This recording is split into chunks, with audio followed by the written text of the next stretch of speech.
Good morning Philippines and hello mga Dabahons! So, for today's video ay mag-mini vlog naman si Mami Angge dito sa aking trabaho at day in a life bilang isang empleyado. So ipapasilip ko sa inyo yung aking kinabibisihan ngayong araw. Ito yung ating a day in a life bilang isang empleyado mga Dabahons. At ito, ganito kalaking lugar yung ating lilinisin. At take note, si Mami Anggi lang mag-isa ang maglilinis. Dahil yung aking mga kasamahan ay busy.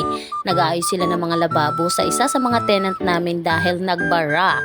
Hindi ako makakatulong sa kanila kaya ako naman mag-isa dito ang maglilinis. Ayan, ito yung kitchen area kung sakali naman sila po ay may mangungupahan na dito. At ito naman yung pinaka-exit, emergency exit ng ating lilinisin ngayong araw. O diba ang lawak-lawak? Diyos mio.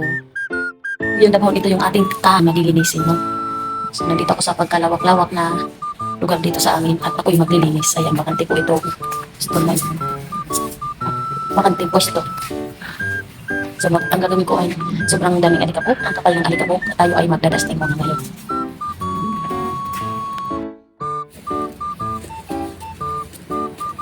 Dahil masyadong magabok, inumpisahan ko sa pagwawalis dito sa ating sahig. At syempre, kasama yung mga partition sa pagwawalis. At grabe ang tambak ng alikabok. Kung makikita nyo, tuwing galaw ng aking walis tambo ay magsisipagliparan yung mga alikabok. At alam nyo naman, yung alikabok ay talaga naman kung ikaw ay may allergy sa alikabok, ikaw po talaga ay mangangati at hindi mo mapipigilan ang pangangati nito.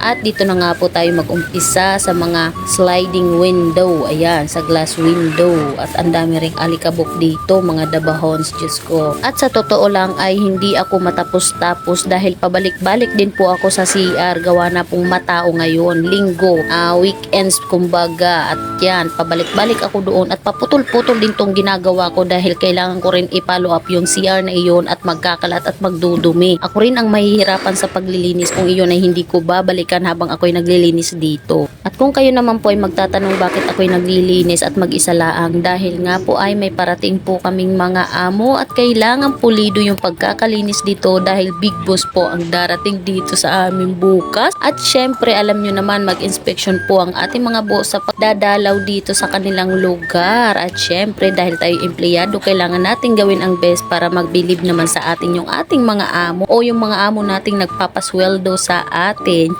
At sa mga oras na ito mga Dabahon ay kailangan kong itigil yung aking pag-video dahil nangangati na po talaga ako sa sobrang kapal ng alikabok dito. Kaya naman napagdesisyonan ko kung mamaya na po ako mag-video at ititigil ko na muna. At ako'y magpapaalam nga ho sa inyo dahil sobrang alikabok po talaga. Hindi ko po talaga kaya. Kaya pasensya na. I love you Dabahons. Hindi ko na pala napakita dito yung pagpupunas ng salamin at pagmamap ng mga sahig.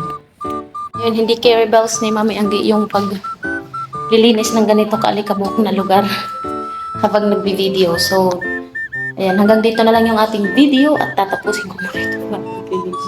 Andito na ako sa exit sa emergency. Exit.